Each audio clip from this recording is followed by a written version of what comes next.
Coming up next on The Voice of Alabama Politics, our guest today is Brad Clark from Project One America. Also, the V-Team takes a look at the upcoming elections.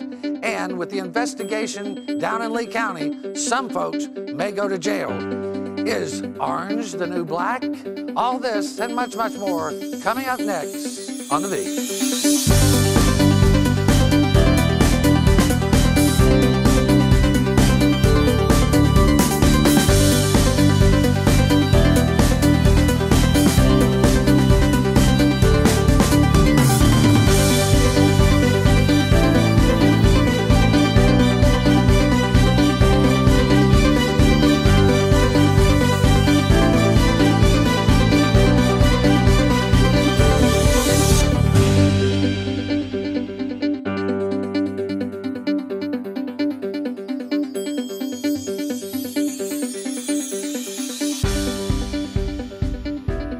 Welcome to The Voice of Alabama Politics, where we tackle the tough issues so you have the hard facts.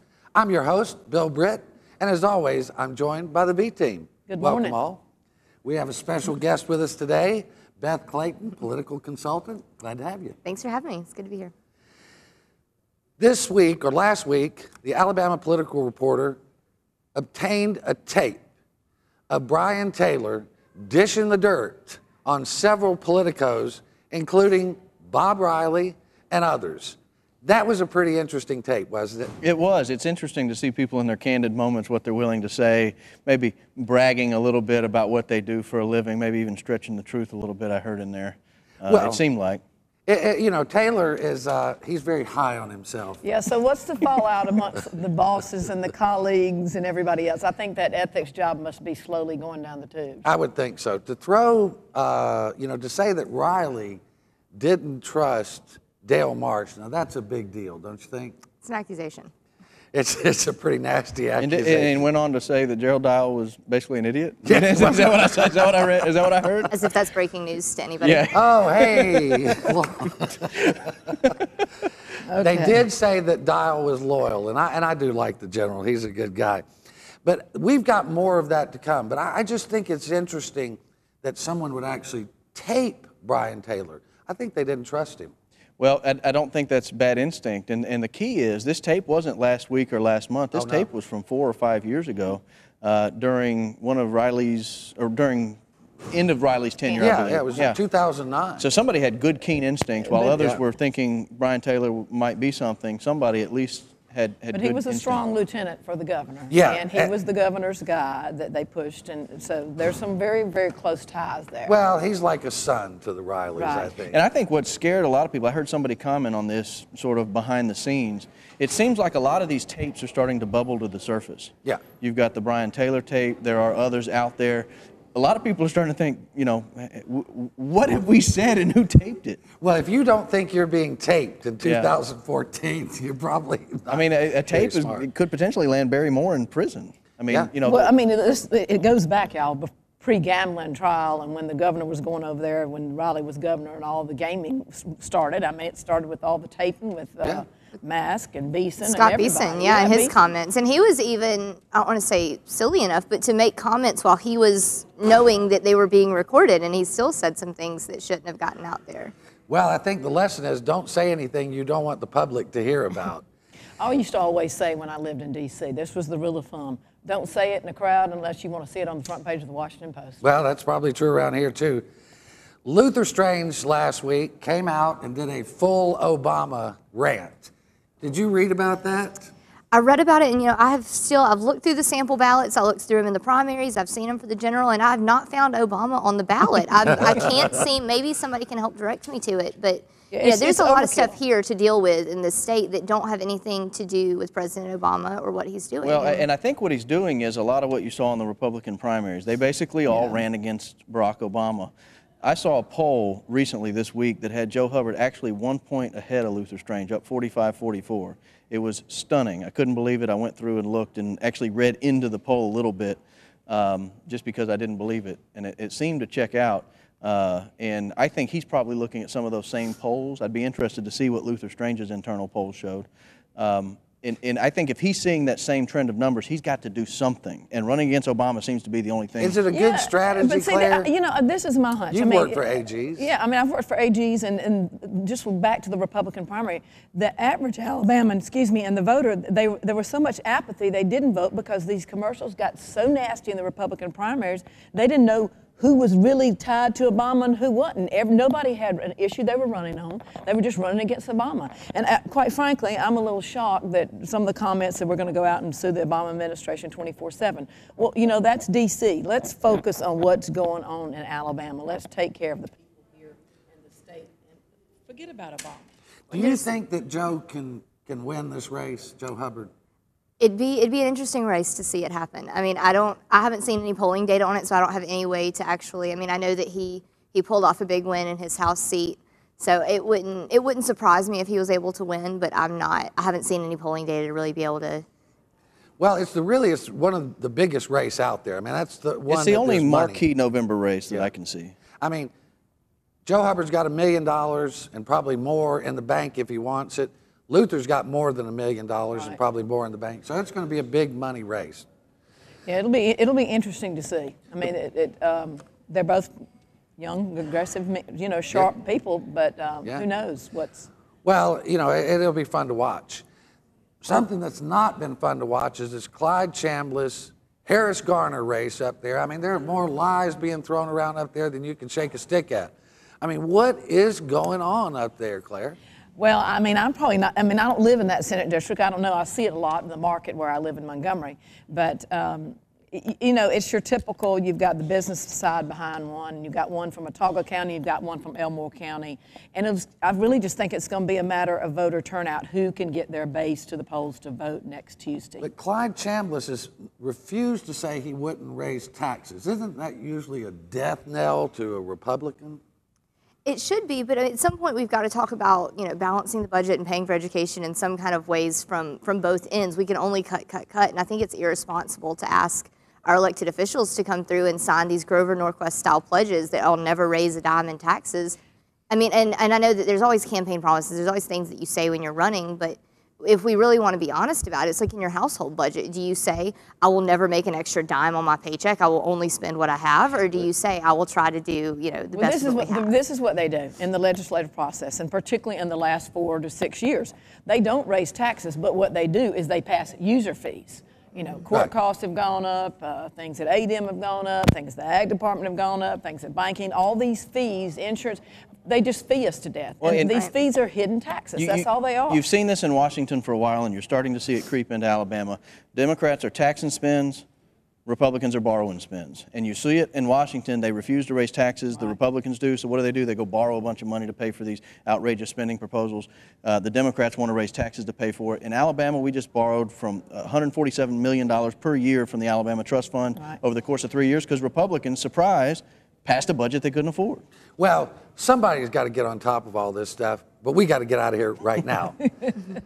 You're watching The V, the voice of Alabama politics. Our guest today is Brad Clark from Project One. We'll be right back.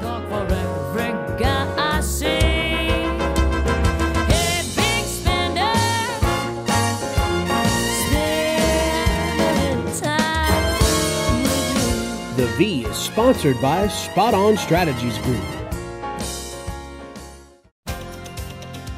Welcome to Alabama's newest entertainment destination, Wind Creek, Wetumpka. The perfect escape for date night, a getaway with your friends, or a relaxing poolside cocktail. Whether it's a day trip to enjoy the best steak in Alabama or a romantic weekend, the finest Southern hospitality is just a short drive away. Wind Creek, Wetumpka. Find your winning moment.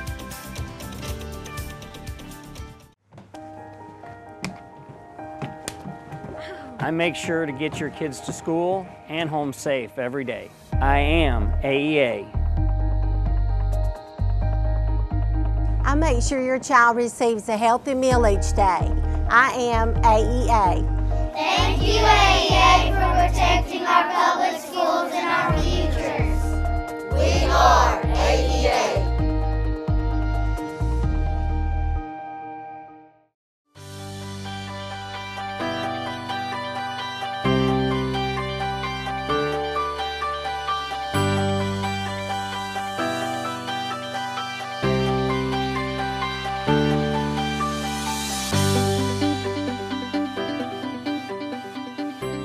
Welcome back to The V. Our guest today is Brad Clark with Project One America. Brad, welcome. Thank you. Thanks for having me. Your organization has committed millions of dollars to try and change the hearts and minds of Southerners towards gay, lesbian, bisexual, and transgendered individuals. That is a monumental task. Tell us how you're doing it and how the program's going. Yeah, it's an unprecedented campaign by the Human Rights Campaign, $8.5 million. We're opening up offices here in Montgomery and in Jackson and in Little Rock to expand equality for lesbian, gay, bisexual, and transgender Americans. And it's really our belief that your rights and the protections for your family shouldn't depend on the zip code in which you live. And so we're working to do that really through conversation. I think that's really how these issues are changing, when people come to know LGBT people as their friends and neighbors. So we're planning to essentially just have a conversation with Southerners about our lives. You have a big event in Birmingham coming up it's a faith initiative. You're meeting with people of faith, religious leaders, people like that. Can you tell us a little bit about how that is going? Yeah, July 22nd, we're hosting a faith gathering in Birmingham. It's our belief that faith is so critical and fundamental to so many people's lives. I grew up in going to church on Wednesday night and twice on Sundays, and it's something that I know we have to have a conversation with people of faith and faith leaders about these issues, and how the lack of protection for our families and our lives really impact our everyday lives. There are people who believe and have, their values say that you shouldn't have the same rights as everyone else to marriage, to shared benefits and those things. How do you address those people and meet them in the eye and say, look, I'm a human being, this is why you should accept me? What do you say to these folks? We're willing to talk to anyone, anywhere. We think yesterday's opponents are tomorrow's allies, and I think a lot of this just starts with a conversation. But we're not looking to change anyone's faith beliefs. We're not looking to change what people do in their houses of worship on Sundays, whether they marry gay couples or not. That's not what we're looking to change. What we are looking to ensure is that we all live in communities where we can't get fired from our jobs based on who we are, who we love. We can't lose our homes, and that we have the ability to protect our families when it comes to end-of-life decision-making or health care. You grew up in Iowa. And that is in many ways much like Alabama. A lot of rural farmers.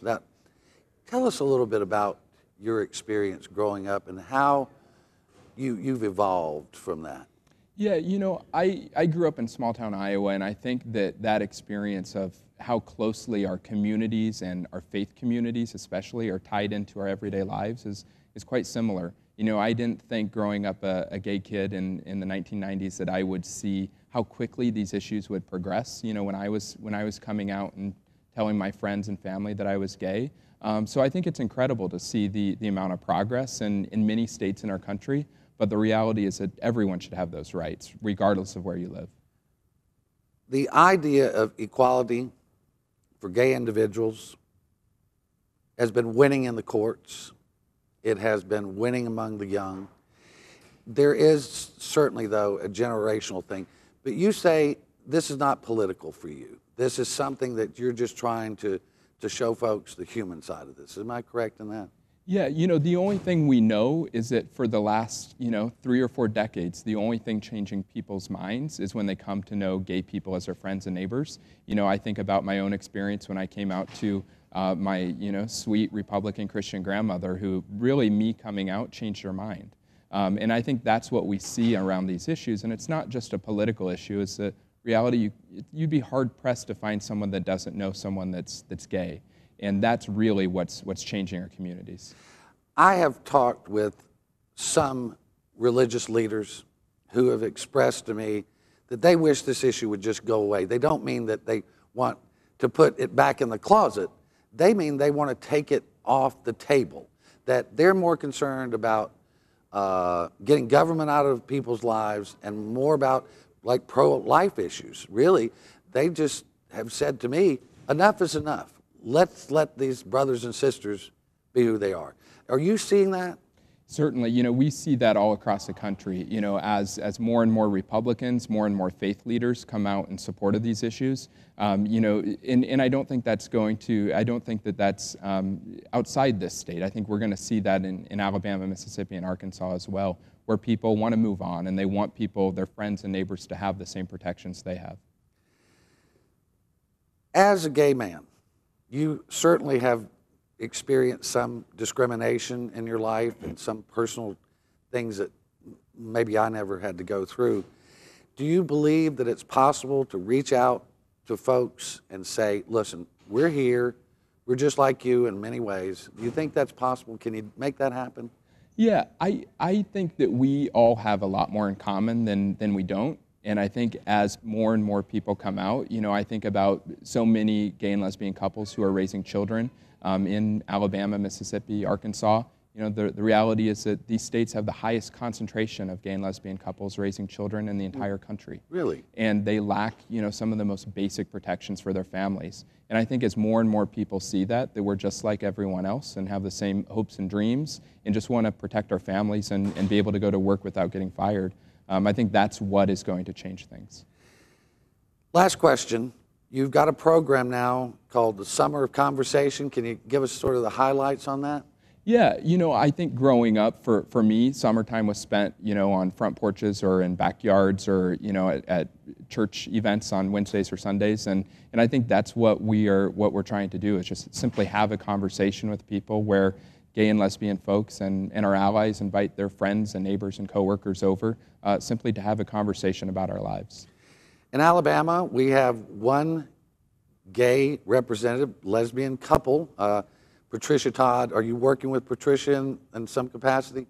Absolutely. You know, Patricia is probably the prime example of how these issues are changing all across the country.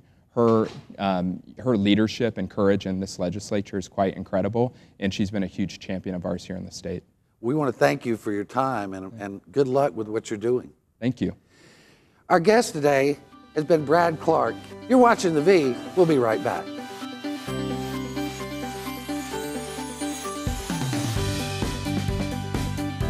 The V is sponsored by MediaWorks Communications Video Production Services for all your video production needs.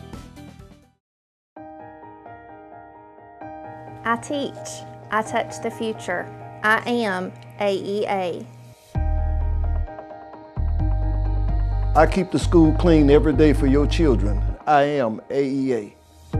Congratulations on your scholarship. I help children make choices for college and careers. I am AEA. We are AEA.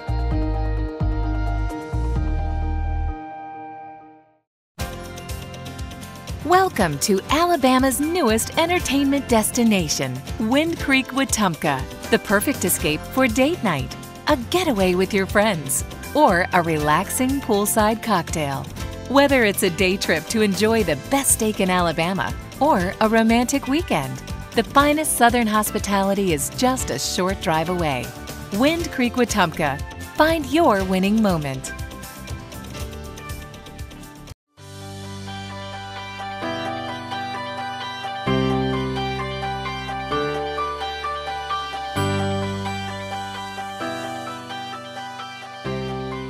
Welcome back to the Voice of Alabama Politics.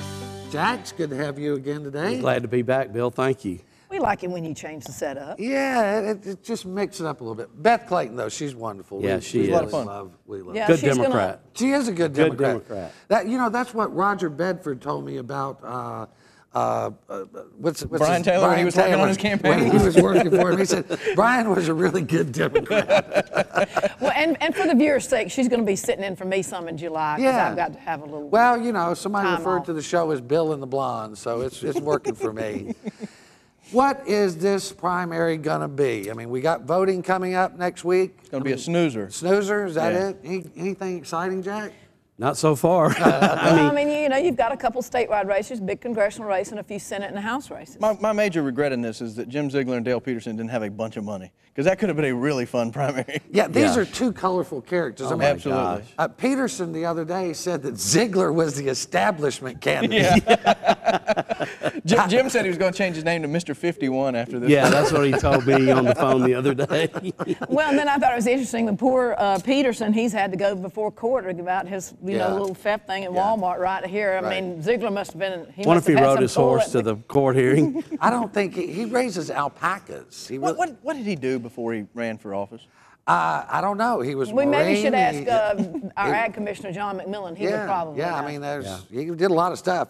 But speaking of this Congressional District 6 deal, I mean, that's gotten nasty. It's gotten very nasty. Mostly nasty because the media made it so. Well, the media is acting like a paid microphone for Gary Palmer. I've never seen anything like it. They're acting completely in concert. I saw a headline on AL.com that said, DeMarco doubles down on deceptive ad. That was not a opinion piece. That was supposed to be a news piece. Right. A hard news piece. Yeah, they're was editorializing. taking a position. I mean, I think that the media up there is just consciously overlooking all the facts. They're dismissing them. I mean, because really and truly, if you look at this, I mean, DeMarco and them are trying to run a race against Palmer on his record. Right. Now, Palmer and them are trying to run a nasty race and not talk about issues. And then I've just been, you know, in touch with a lot of people up in that area, and they're also doing this kind of underground smear tactic campaign and trying to bring religion Look, they got the into radio it. comedians, they've got the shock jocks, they've got AL.com is bought and paid for. I mean, that is absolutely an opinion piece. Well, and I guess it goes behind the big backers. You know, you've got the former governor and the speaker and all those people behind Gary and against DeMarco. Well, you know, AL.com, or the Alabama Media Group, since 2013 has gotten over $500,000 in advertising money from the state of Alabama. No now surprise. that's a lot of money. Okay, I'm sorry. I think that has a lot to do with their editorializing. Okay, I'm sorry. I'm going to say this. That is absolutely egregious.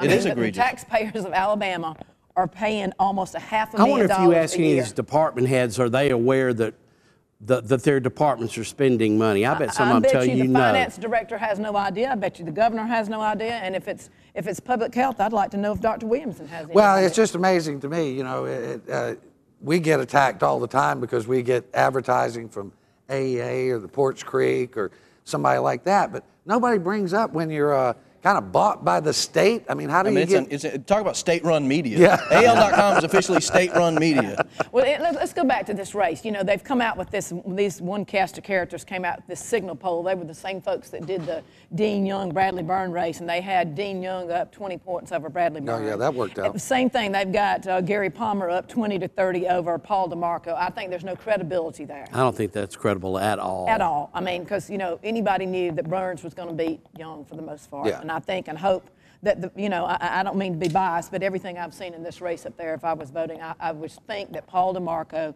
has been a very young, professional man. He's done a great job in the legislature here. He's got a base. He's got some grassroots support, and he's running on the issues. He's not what I think, on the other hand, you take somebody like Gary Palmer, who's basically been a nonprofit think tank Washington, Alabama lobbyist. I think when you're going to Congress and you've been the head of a foundation for 20 years, somebody ought to ask you along the way, hey, Gary, who was paying your salary? Who do you owe 20 years worth of favors to? That's right. Well, this Policy Institute is a whole part of that policy network, which is funded in part by the Koch brothers. I mean, it's a basically cut and paste type of think Yeah, tank. but the reality is Alabama Policy Institute has had a tremendous base of donors all across the state of Alabama, from north, south, east, west, you know, individuals and corporate donors. So I don't think it's so heavily on the national side. Well, Riley, Hubbard, those guys want Palmer for a reason. It's clear, and the Alabama that Media should be scary. Yeah.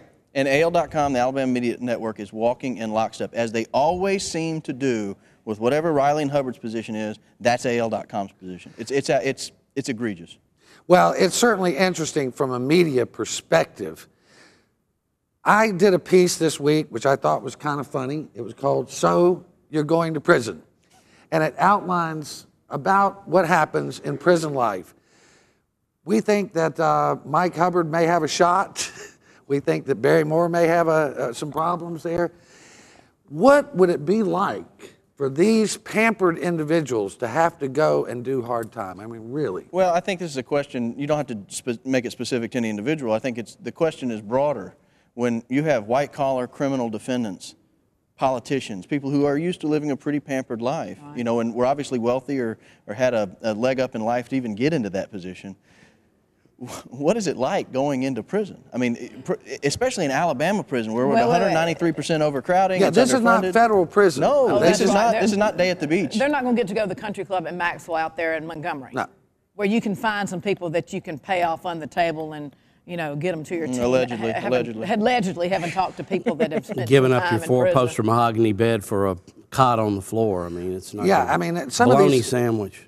Some of the food you would not really be able to eat if you're used to their diet, that's for sure. But it's a tragedy. I'd be in a lot about it being in really bad shape. No whiskey, Jack. No whiskey. God. Well, go back to the story. Back to the story. Well, it's just, you know, it's one of those sad things. You know, if these guys are facing prison, they will think differently about wishing they had funded them before and make it, like you say, humane, right? Well, that would be the goal. And maybe that's what it's going to take, is one of their buddies being over there and them saying, okay, we've really actually got to do something here because our buddy's giving us the inside scoop of what really goes on over there. Well, I think there'll be a lot of plea deals made here pretty soon. Yeah, that's what we're hearing. Well, and I also think that, you know what, these guys have been in such power and control, they think they can control the whole legal system and buy these lawyers off, and then they'll never see the day of anything like that. Well, you aren't going to control what happens to you in prison unless you're very, very nice. Anyway, you've been watching The V, the voice of Alabama politics. You can catch us every Sunday on your ABC affiliates and every day at alreporter.com. Thank you for watching. Cry, cry, cry, come on baby, let me hear you cry now, all night long, 96 tears, yeah, come on now, 96 tears.